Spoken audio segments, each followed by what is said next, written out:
Sejam bem-vindos a mais um episódio do Sextou. E ontem foi comemorado o Dia da Consciência Negra. E para falar mais sobre esse assunto, eu tenho aqui comigo o Dr. Marcos Batista, advogado. Marcos, queria te agradecer pela presença. É uma Prazer é honra meu. ter você aqui no Sextou. E assim, primeiro eu queria entender como começou o teu amor pelo direito e como você seguiu mais por essa linha do falar sobre esses assuntos, né? Eu acho muito válido a gente trazer aqui para um debate bem legal. Sobre a minha vivência, né, como advogado, como é que eu caí nesse mundo jurídico e sobre falar sobre racismo nesse âmbito também é um descobrimento. A gente pensa como comunidade que a gente nasce sabendo, né, sobre das nossas vivências e aí a gente acha que tudo na nossa vida é em volta disso. Acontece que você ser negro no Brasil parte de um lugar de descobrimento. Você precisa descobrir que você é negro. E aí, infelizmente, a gente descobre que a gente é negro no Brasil das formas mais pesadas possíveis. Então, falar sobre racismo, falar sobre direito é quase que inerente à nossa vivência. A gente nasce tendo que lidar com, com as... Com esses problemas ao longo da vida, né? Você já vai, de certa forma, sendo construído com esse, de certa forma, um estigma, eu Com acredito. certeza, com certeza. O racismo acompanha pessoas pretas desde o momento que ela nasce. E ou tem duas formas de você lidar com isso. Ou você se abate, ou você reivindica. E aí é aí que entra o direito. Eu acho que é nesse lugar de reivindicar. Foi mais por esse ponto que tu escolhestes o direito? Com toda certeza. Com toda certeza. E eu quero entender o que esse Dia da Consciência Negra assim representa para ti como pessoa, como Marcos e também como Dr. Marcos. Como Marcos, o mês da consciência é o mês onde, acima de tudo, eu prezo pela valorização dos meus. Valorização de pessoas pretas, de pessoas negras, artistas, de comunicadores, de juristas.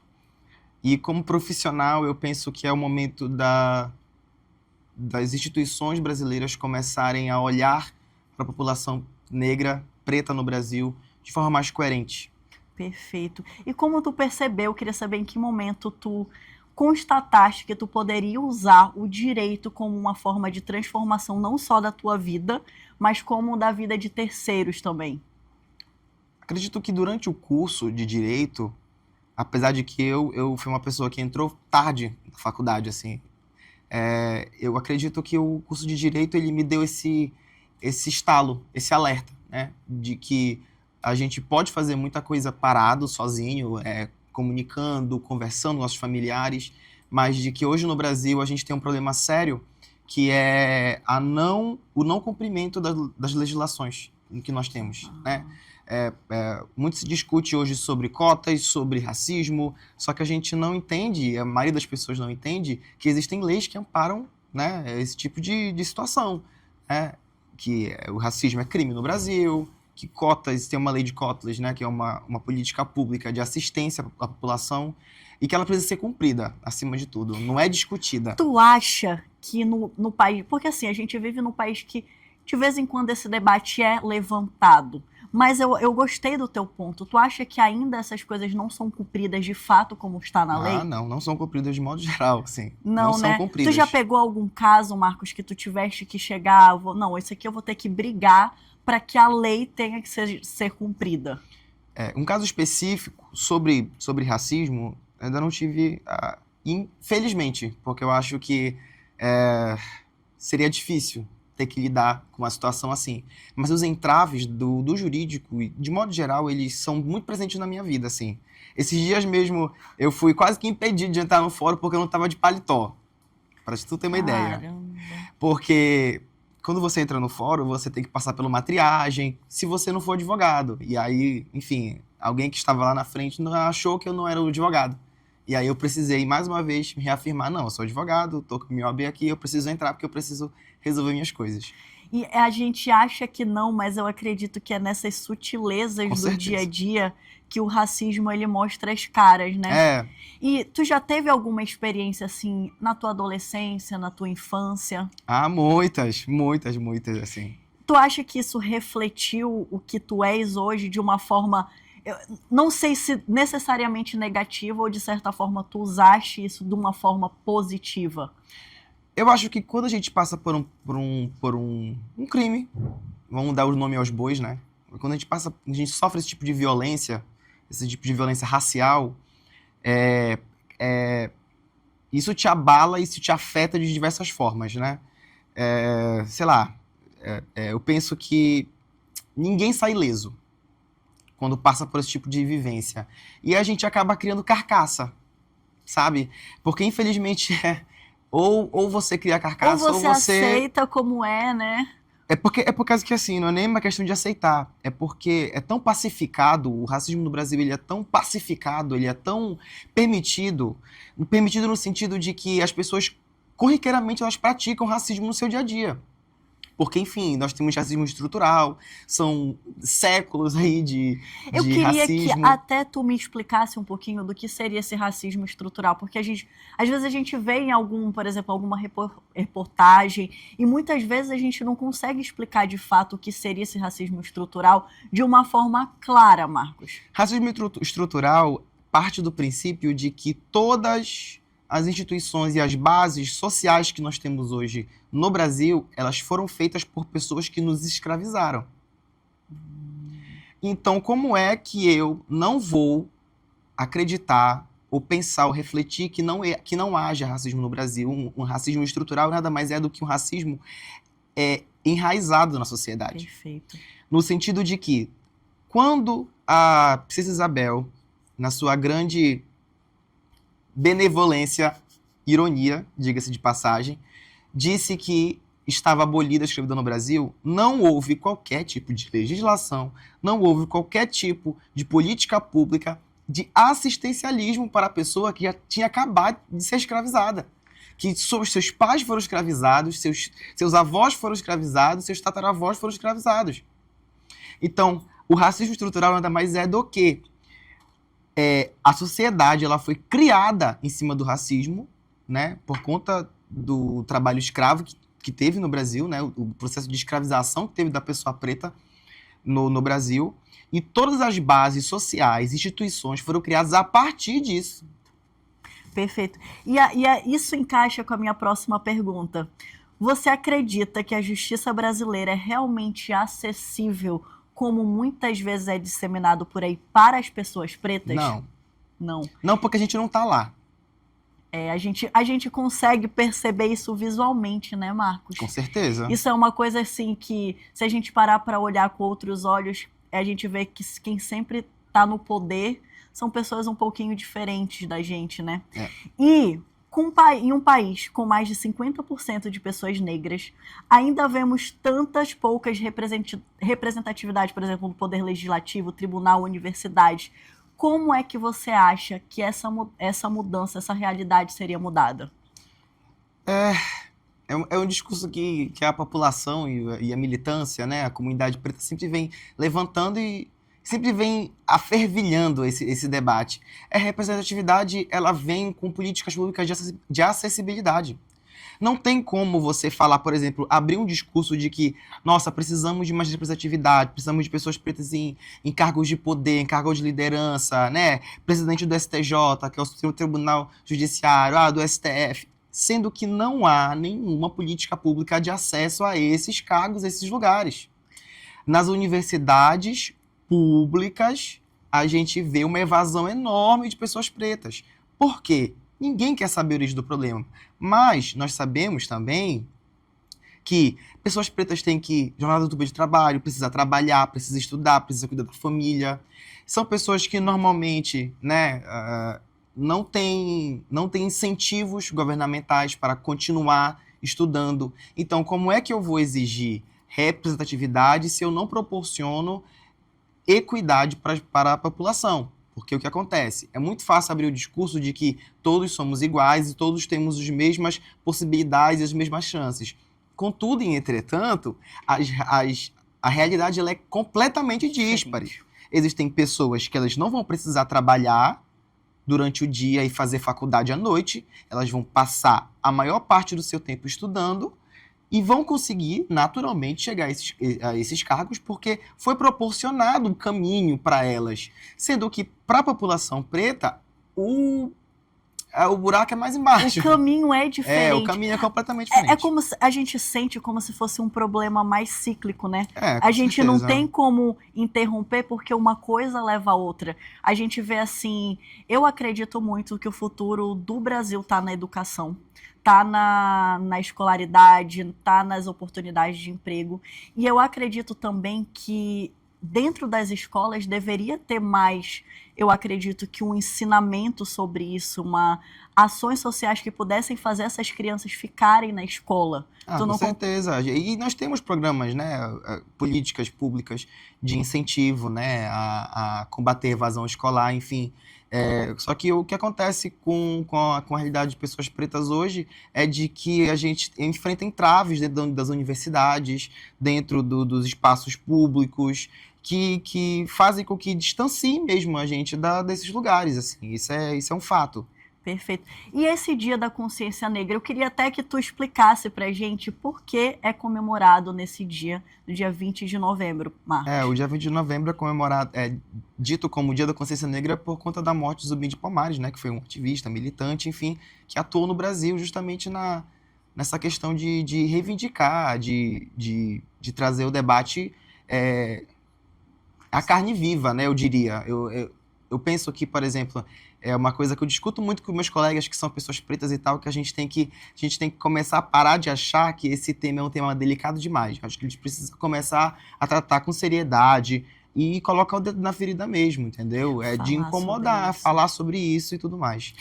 Eu estava vendo nas minhas pesquisas que além da gente falar sobre essa parte de racismo, desses problemas que a pessoa preta enfrenta, também tem aquela parte da gente exaltar, por exemplo, a cultura, as religiões afro-brasileiras. Certeza. Né? Eu estava lendo um pouquinho sobre isso, até queria que tu falasse um pouquinho sobre esse tema, porque, assim, querendo ou não, o Brasil é um país, assim, que tem várias religiões, e uma dessas, as religiões, eu acredito, africanas, de matriz africana, elas sofrem um pouquinho de preconceito. Tu não acha? Eu queria que tu até falasse um pouquinho sobre esse tema. Pois é, quando eu penso em falar sobre consciência, sobre Dia da Consciência, e na comunidade a gente fala o mês da consciência, que em novembro todo mundo vem e começa, esses debates começam a surgir, no sentido de que a gente precisa, claro, conversar sobre o tema, sobre o quanto ele mata a gente, né? Hoje em dia, a cada 15 minutos, se não me engano, atualizou aí, uma pessoa preta morre no Brasil, com dados do próprio governo, né? Mas também olhar para esse lado, de que a gente tem... O mês da consciência também é para falar sobre como a gente está vivendo, a gente está resistindo. E para a população preta, Bia, viver um ato de resistência, completamente. E quanto às religiões de matrizes africanas, é muito interessante porque o Brasil bebe dessa fonte. A gente tem samba, a gente tem acha pagode, que não, né, a gente Marcos? acha que não. E a maioria das pessoas acha que não, na verdade. A maioria das pessoas pensa que é uma coisa muito isolada, mas não. Não é. A gente tem samba que movimenta aí o Brasil no mês de fevereiro. O samba é batuque, o samba é tambor, o samba é macumba, né? Isso é verdade, se for olhar para a raiz, né? Com certeza. Temos capoeira aí, enfim, que é um estilo de dança, ou luta, né, que é muito utilizado, o Brasil afora, inclusive nos ringues, MMA e tudo mais, que é um esporte reconhecido mundialmente. Então, eu penso que... mas isso é um processo de embranquecimento. E eu vou te explicar.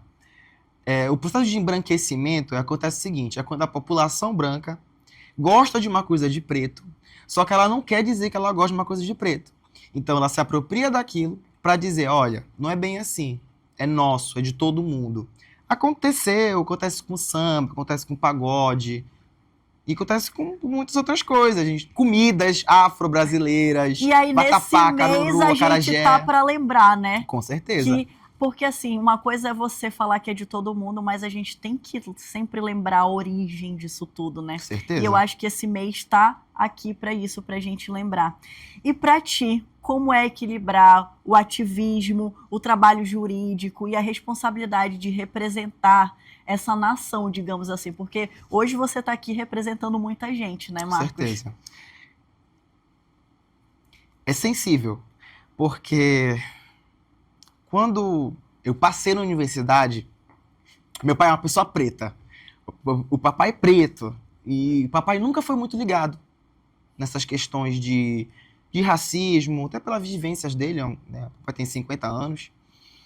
E aí ele nunca foi muito ligado nessas coisas de ativismo, vamos conversar sobre racismo. Não, nunca foi muito ligado, e sempre foi mais na dele e tudo mais.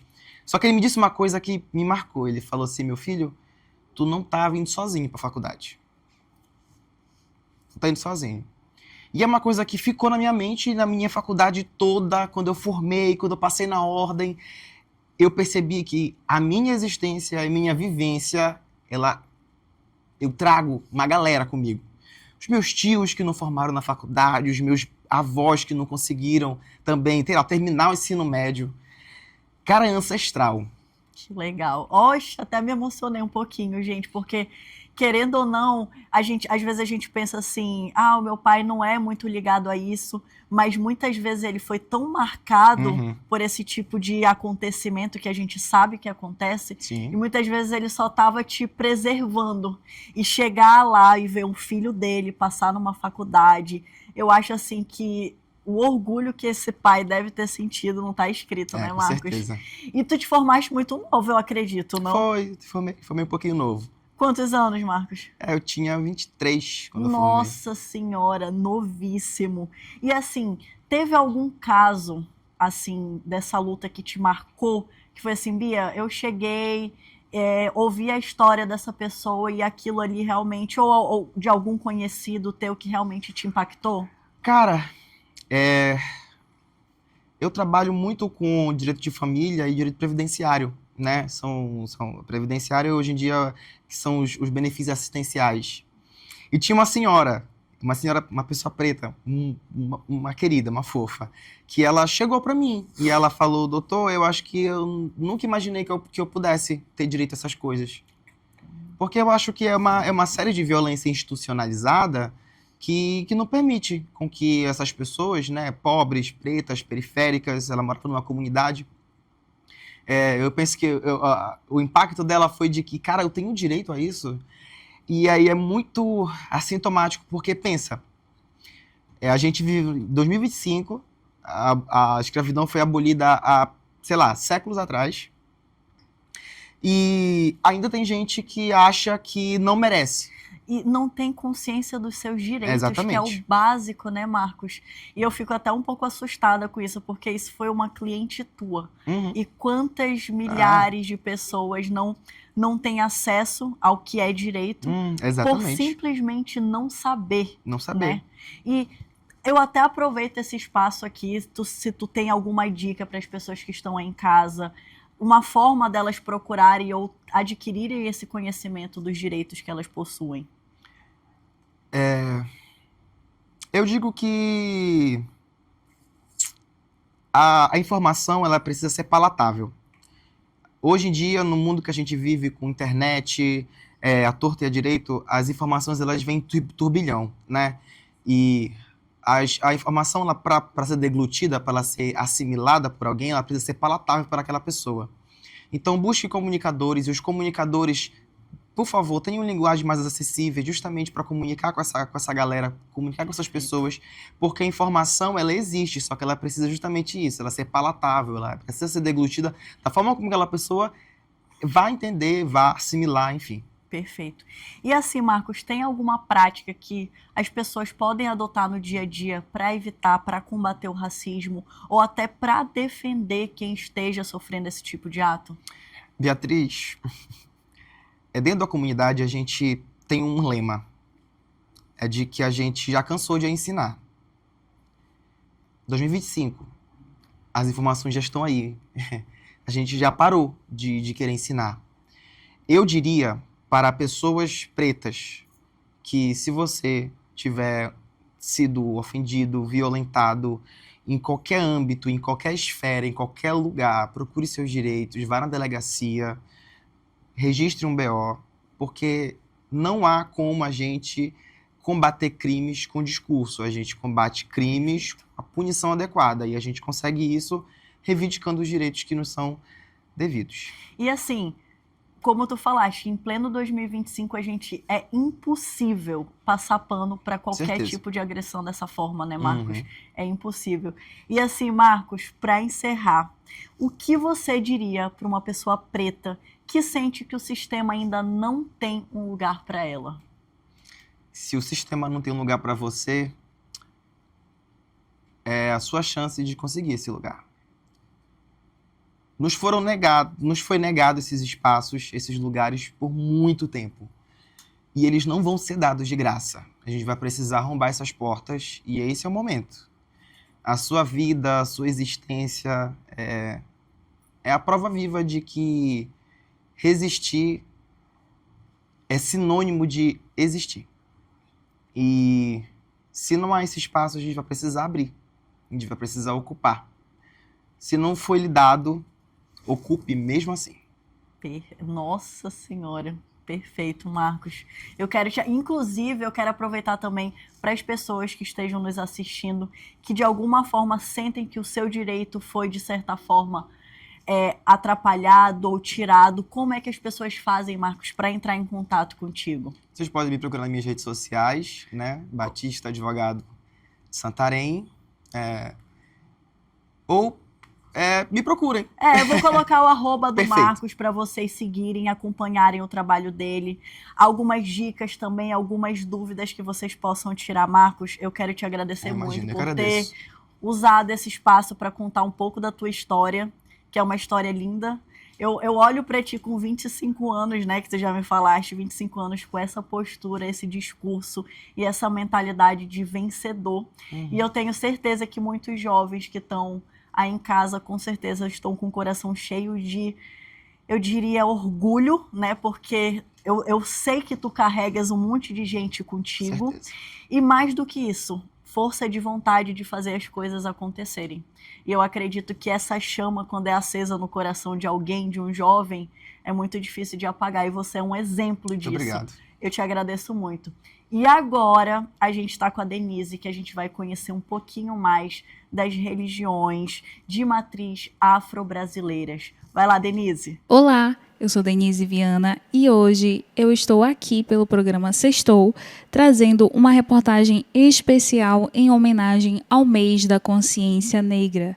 Viemos até a casa da Mãe de Santo para falar sobre fé, tradição e a importância do combate à intolerância religiosa. A nossa proposta é mostrar a força da cultura afro-brasileira e dar voz a quem mantém viva essa ancestralidade. Eu estou aqui com a mãe Iá Obacilê e a gente vai começar as perguntas aqui para ela. Como começou a caminhada espiritual de vocês dentro da religião? A minha caminhada espiritual não foi nada fácil. Começou em Belém e foi difícil porque eu era evangélica, mas comecei a sentir algumas aproximações, algumas coisas que eu via que não era normal, filha de pastor. Então, foi triste para mim, muito triste, porque a minha mãe me levava escondido para o centro de Umbanda, para tomar passe, e lá se manifestavam as entidades. Aí papai vinha com os irmãos da igreja para fazer aqueles... Eu também não estava admitindo, já dormia com a Bíblia em cima do meu peito com medo de ver as coisas que eu via de noite, porque o papai dizia que aquilo era coisa do demônio. E nem a gente coloca na cabeça da gente, porque a gente tem aquela formação. Eu era professora de escola dominical, na Igreja Batista Emanuel de Belém. Então, para mim foi muito, muito difícil. Foi quando eu vim para cá, papai largou de mão, ele afastou um pouquinho, eu vim para Santarém para tomar conta do supermercado Tapajós, que era do Naum, ali onde agora é o fim do mundo. Aí comecei a me sentir ruim. Tinha um rapaz lá que trabalhava, que era office boy. Eu disse, mas não tem nem um centro aqui em Santarém que a gente possa... Centro de quê, dona Conce? Eu era subgerente lá. Ele disse assim, eu disse centro de Umbanda. Ah, minha mãe trabalha. Eu acho assim que tudo é, né? Eu acredito muito no destino das pessoas. Você vai me levar lá hoje à noite. Aí eu fui na Dona Ruth Marinho, lá na prainha. E lá comecei a ter as manifestações dos meus guias, a mãe Irondina, meu pai Légua, o seu Rompimato. Aí a comunidade de Santarém começou a me abraçar, alguns, e outros, porque no tempo era tudo fechado. Não podia entrar criança, não podia entrar ninguém. E para mim foi muito, muito difícil o preconceito que eu sofria por parte da religião dos católicos. Aqui no tempo era o Dom Tiago, aí tinha todo aquele pessoal que trabalhava, que eu não discrimino, acho que eles estavam no total direito deles, né? E aqui tinham poucas casas que a gente podia frequentar, mas fui para lá, fui me desenvolvendo. Foi quando eu conheci o Manuel Moraes, meu esposo. Ficamos só naquela vida assim de companheirismo, que ele levava o irmão dele, que é o doutor Davi, para se cuidar lá.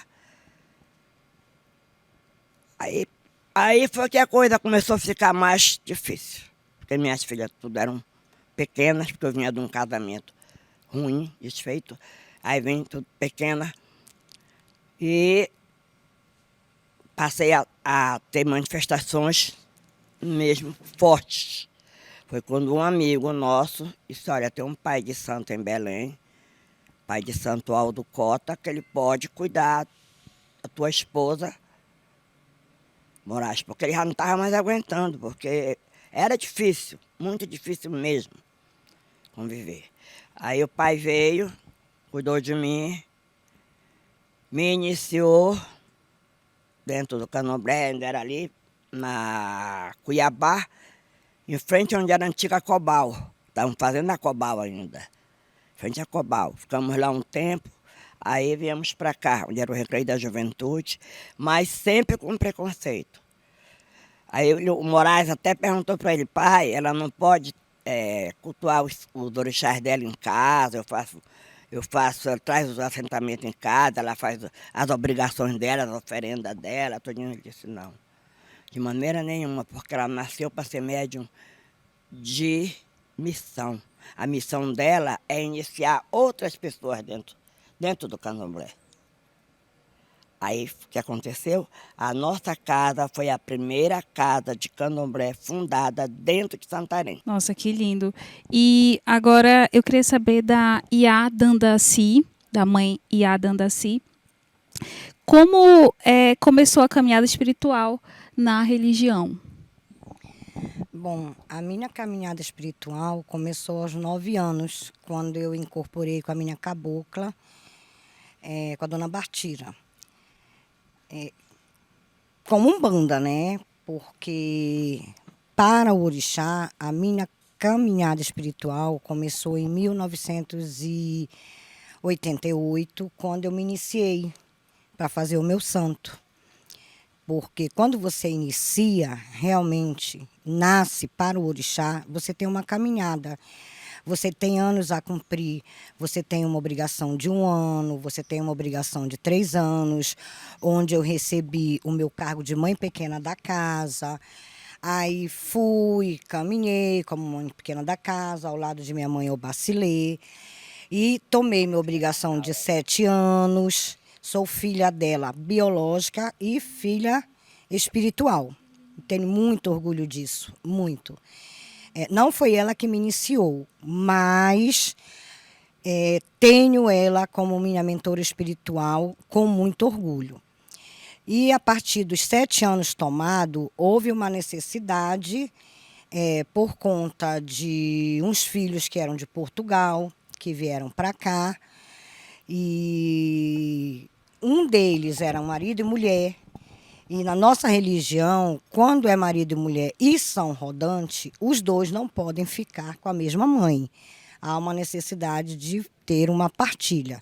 Foi quando a minha mãe, com essa necessidade, que não era o certo, mas houve a necessidade, ela abriu a minha navalha e, a partir daí, acho que foi depois dos 7 anos, ela abriu minha navalha e eu me tornei também uma das mães daqui da Casa de Santo, onde até hoje estamos nós duas, lado a lado, caminhando aqui. Qual a importância de valorizar a cultura afro-brasileira em um período onde ainda existe muito preconceito? A grande importância de valorizar essa cultura afro-brasileira é buscar o apoio dos nossos governantes. É onde nós somos brecados, porque a gente precisa mostrar, na verdade, quem nós somos. Que nós não somos macumbeiros, como somos taxados. Que macumba é um instrumento que é tocado, né? Então, vamos tirar pela consciência negra. A gente tem a consciência negra, que a gente precisa, às vezes, tem as nossas ações para fazer e a gente não consegue fazer. Por quê? Porque nós não temos apoio, né, do representante da cultura em Santarém. Né? Eles simplesmente não estão nem aí. É como se eles nos ignorassem, e é como não. E é isso que acontece. É como se a cultura afro não existisse. Nós não estamos falando em outras religiões, nós estamos falando em preconceito, que é o que mais faz com que a gente não consiga ser ninguém. E nós somos. E é isso que a gente precisa, que acabe o preconceito para que a gente consiga crescer e mostrar, na verdade, o quão bonito é a cultura afro-brasileira. Vocês acham que ainda falta espaço na mídia para falar do candomblé e da cultura preta? Sim, falta. Falta e muito espaço. Falta também conhecimento. Porque você não pode criticar, você não pode ter preconceito daquilo que você não conhece. Para você criticar, para você conhecer, ter preconceito, vá buscar conhecimento. Você não precisa ser da religião. Você só precisa entender. Você também não precisa ser adepto. Você só precisa permitir, ser permissível. Deixar que as coisas transcorram normalmente. Deixando transcorrer, deixando acontecer, você vai saber que, na verdade, nós não somos aquilo que fazem a gente parecer ser. É só isso. A mensagem que vocês podem deixar a quem ainda tem medo e preconceito por desconhecidos, pelo desconhecimento, na verdade. Não tem que ter medo do desconhecido, porque muitas das vezes o desconhecido, ele assusta. Ele assusta mesmo, né? Mas ele tem uma coisa muito bonita para mostrar para você. Mas para ele se mostrar, para ele fazer você ver, na verdade, o que é, você precisa abrir seu coração, se permitir e deixar acontecer. E essa qual o recado que a senhora deixa? O recado que eu deixo é quase mesmo o que ela falou. O desconhecido pode até assustar, mas é a falta de conhecimento, porque as universidades estão dentro. A UFOPA tem os alunos, hoje antropólogos, inclusive nós temos vários filhos aqui na casa que já estão da UFOPA. O professor Vera essa semana aqui conosco, para os alunos, para fazer. Então, como nós fazemos, é falta de conhecimento. Falta de você ler, você buscar Conhecimento. o conhecimento, porque a nossa cultura veio além mares, veio do continente africano, que hoje em dia está completamente mudado. Mas existe os orixás. Os orixás são força divinizada da natureza. Não são espírito. O demônio é coisa do católico.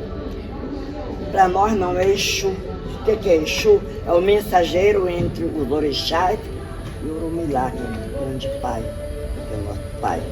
Que aqui é o Aê, o céu é o Orum para nós.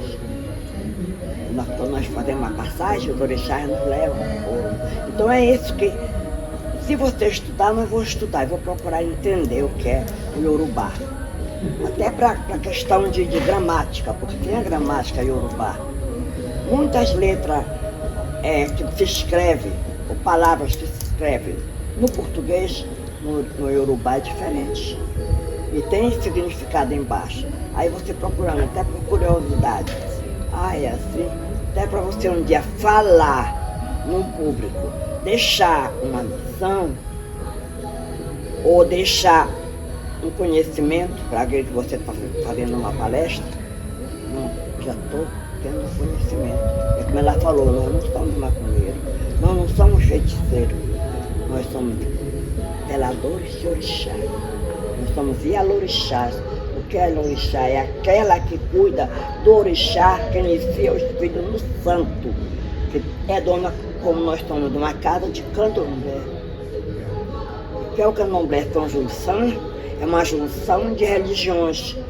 Nagô, Angola, Queto, Geis, Marri. Cada um você vai encontrar uma coisa diferente. Então nós não podemos criticar nosso irmão, se lá é como se nós morássemos no Brasil, viesse um japonês para cá.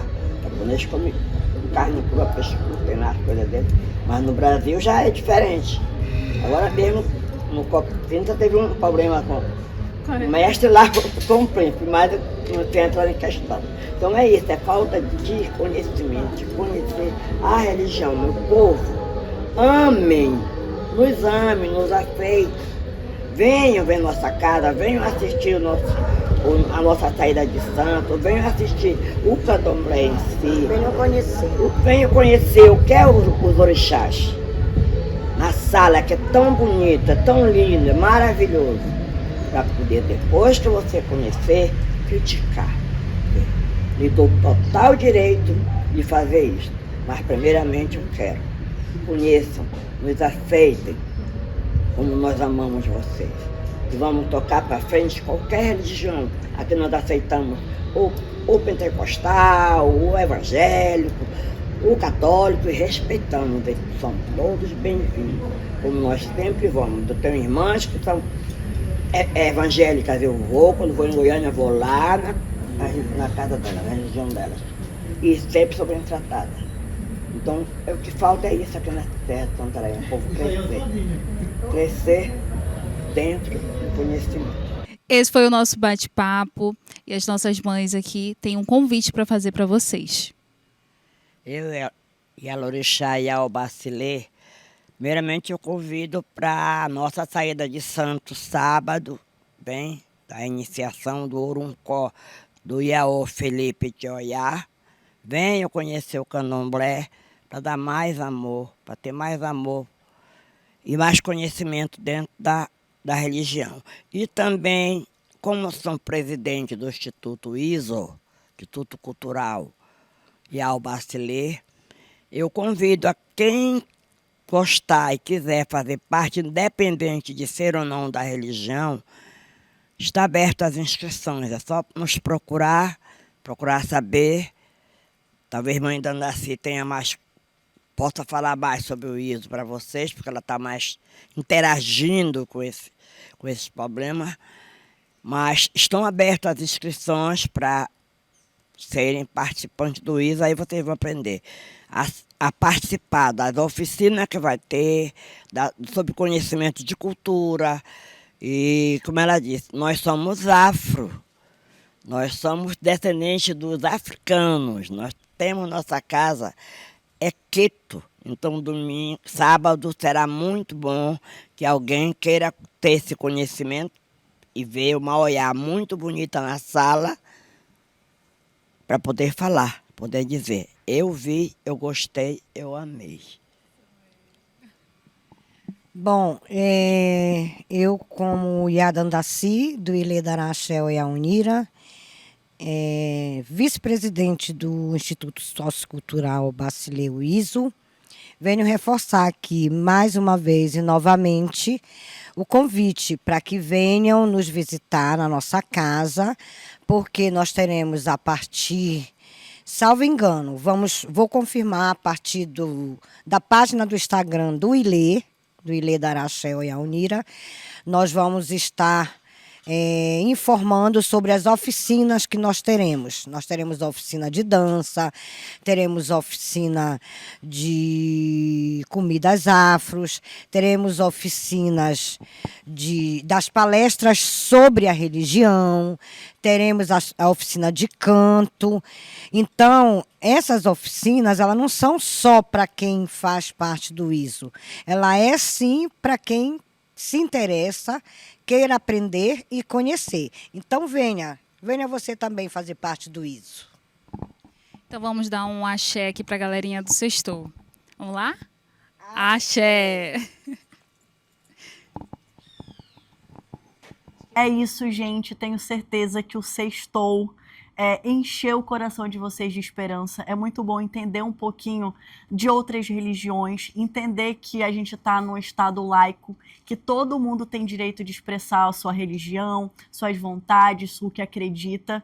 E eu desejo a vocês uma ótima sexta. Aproveitem o final de semana. E semana que vem, vocês sabem, a gente está aqui no nosso Sextou. E antes que eu me esqueça, muito axé para vocês.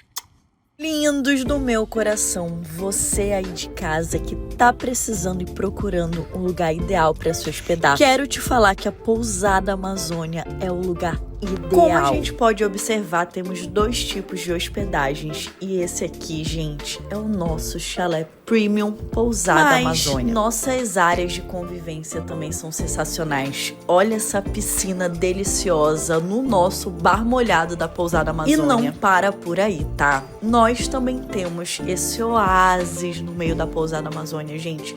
Isso é um igarapé privativo que você fica totalmente em contato com a natureza. E eu posso falar pra vocês que eu já tive experiências incríveis na Pousada Amazônia, já vi vários animais e assim, é inigualável a sensação de estar nesse ambiente. Então, quando for curtir ao Terra do Chão, já sabe que a gente tem um lugarzinho, um lugar do paraíso preparado, separado, esperando você, que é a nossa Pousada Amazônia. Com a melhor recepção, com o melhor atendimento e aquela energia surreal que você só encontra